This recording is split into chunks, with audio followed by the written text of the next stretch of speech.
आज मैं आपको सुनाने जा रही हूँ उन 4 दोस्तों की कहानी जिनकी सफर की शुरुआत होती है उस खामोश जंगल से, जिसके बारे में मालूम सबको है लेकिन बात कोई नहीं करना चाहता। तो आइए जानते हैं कि क्या हुआ उन चारों के साथ उस खामोश जंगल में। रोहन, नेहा, आर्यन और मीरा एक सुनसान पहाड़ी स्टेशन की ओर रोड ट्रिप पर निकलते हैं। गाड़ी में सब लोग हंसते मजाक करते सफर का आनंद ले रहे होते हैं। रास्ते में वे उस जंगल की बात करते हैं जिसे भूतिया कहा जाता है। अरे यार, क्या बच्चों वाली बातें करो तुम लोग। ये सब ना सिर्फ गाँव लोगों की बनाई हुई कहानियां हैं। भूत वूत कुछ नहीं होता, ठीक है ना। मुझे फिर भी अच्छा नहीं लग रहा है।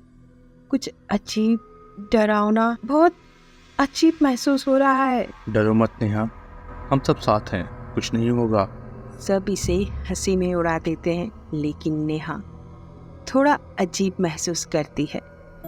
जैसे जैसे वे जंगल में गहराई तक जाते हैं, माहौल बदलने लगता है।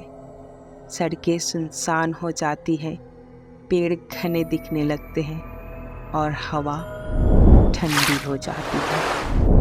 एक पुराने बोर्ड पर लिखा मिलता है, खामोश जंगल से सावधान रहे। अरे वाह, देखो यहाँ तो बकायदा स्वागत का बोर्ड भी लगा रखा है। चल देना, मजेदार होगा वैसे अंदर।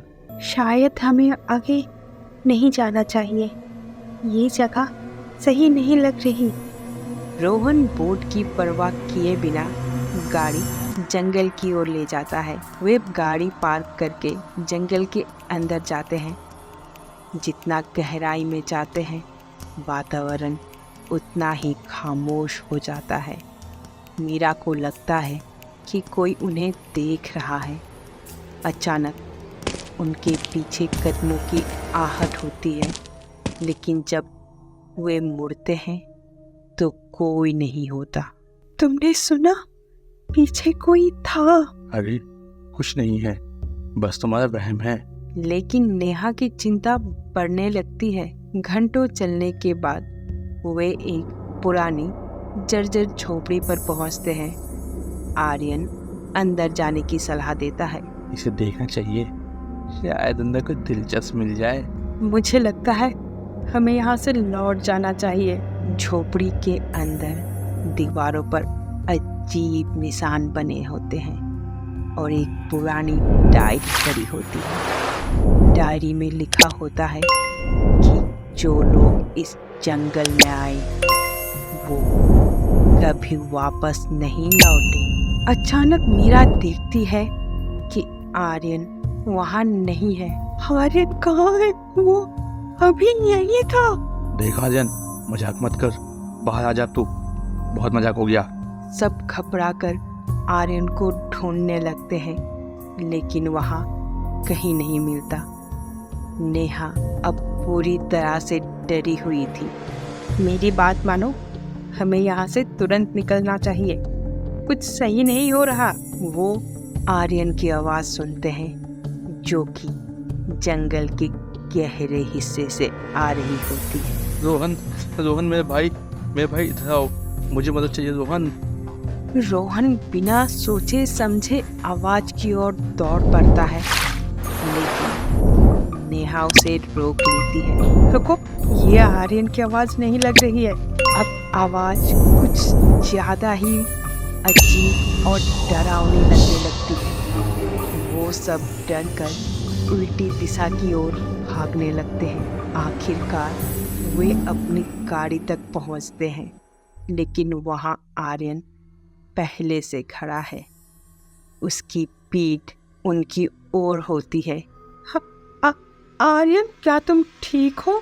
जब रोहन पास जाता है तो आर्यन धीरे धीरे मुड़ता है।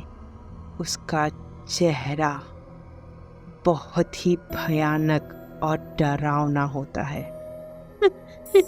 ये आर्यन नहीं है।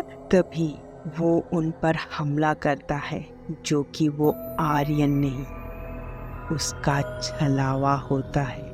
रोहन और नेहा किसी तरह गाड़ी में कूदते हैं और तेजी से वहाँ से भागते हैं। वे तब तक नहीं रुकते जब तक कि वे नज़दीकी शहर तक नहीं पहुँच जाते।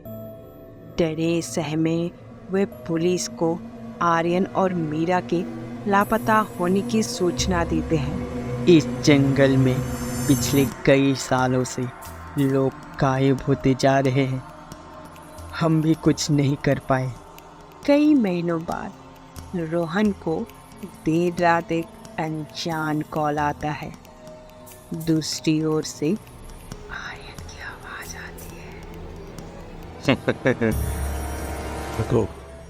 अरे जाइए मत, अभी तो ये बस शुरुआत है, कहानी अभी बाकी है मेरे दोस्त।